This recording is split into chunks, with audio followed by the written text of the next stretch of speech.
ശബരിമലയിലെ തീർത്ഥസ്നാനങ്ങളിലൊന്നാണ് ഭസ്മക്കുളം. സർവ്വപാപനാശിനിയായ ഭസ്മക്കുളത്തിൽ സ്നാനം ചെയ്ത ശേഷമാണ് നിരവധി ഭക്തർ അയ്യപ്പ ദർശനം നടത്തുന്നത്. അഭീഷ്ടസിദ്ധിക്ക് ഭസ്മക്കുളത്തിൽ കുളിച്ച് ശയനപ്രദക്ഷിണം നടത്തിയാൽ മതിയെന്നാണ് വിശ്വാസം. തപസ്വിനിയും കന്യകയുമായ ശബരി യാഗാഗ്നിയിൽ ദഹിച്ച സ്ഥലത്ത് ആ സ്മരണയ്ക്കായി സങ്കല്പമായാണ് ഭസ്മവാഹിനിയായ ഈ ദിവ്യക്കുളം ഉള്ളത്.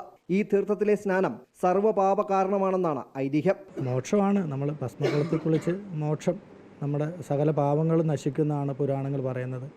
നമ്മുടെ ജന്മജന്മാന്തരങ്ങൾ ചെയ്തിരിക്കുന്ന പാപങ്ങൾ ഭസ്മക്കുളത്തിലെ സ്നാനം കൊണ്ട് പവിത്രീകരിക്കുവാണെന്നാണ് സങ്കല്പം. ക്ഷേത്ര തിരുമുറ്റത്ത് ശയനപ്രദക്ഷിണം ഭസ്മക്കുളത്തിൽ മുങ്ങി ഈറനോടെയാണ് നടത്തുന്നത്. ഇത് ആഗ്രഹ സാഫല്യം വരുത്തുമെന്നാണ് വിശ്വാസം. അയ്യപ്പനെ തൊഴുത് ഭസ്മക്കുളത്തിൽ സ്നാനം നടത്തി കെട്ടഴിച്ച് നെയ്യഭിഷേകം നടത്തുകയായിരുന്നു പഴയ രീതി. 18 വർഷം ശബരിമലയിൽ ദർശനം നടത്തി ഗുരുസ്വാമിമാരായി മാറുന്നവർ ഭസ്മക്കുളത്തിൽ സ്നാനം ചെയ്ത ശേഷമാണ് തെങ്ങിൻ തൈ വയ്ക്കുന്നത്. ഭസ്മക്കുളം പവിത്രമായി സൂക്ഷിക്കണമെന്നാണ് നിർദ്ദേശം. കുളത്തിൽ എണ്ണയും സോപ്പും ഉപയോഗിക്കരുതെന്നും വസ്ത്രം ഉപേക്ഷിക്കരുതെന്നും കർശനമായ നിബന്ധനയുണ്ട്.